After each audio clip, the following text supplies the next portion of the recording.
سرکار دو عالم حضرت محمد مصطفیٰ صلی اللہ علیہ وآلہ وسلم نے ارشاد فرمایا، دو شخص ایسے ہیں جن کو دیکھ کر اللہ پاک بہت مسکراتا ہے، بس خوش قسمت شخص یہ ہیں وہ شخص جو سردی کی رات میں اپنے گرم بستر کو چھوڑ کر صرف اور صرف اللہ پاک کو راضی کرنے کے لیے اٹھتا ہے اور وضو کرتا ہے اور پھر نماز ادا کرتا ہے۔ اس کے بعد اللہ پاک کا فرمان ہوتا ہے، اے فرشتوں، میرے اس پیارے بندے کو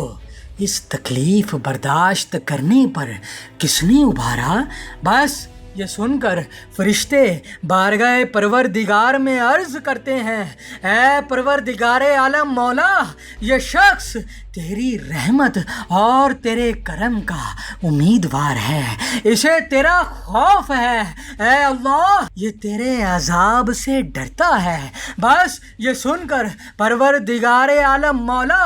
اپنے فرشتوں کو فرماتا ہے، اے فرشتوں، گواہ ہو جاؤ، اس شخص کی تمام امیدیں پوری کر دی گئی ہیں۔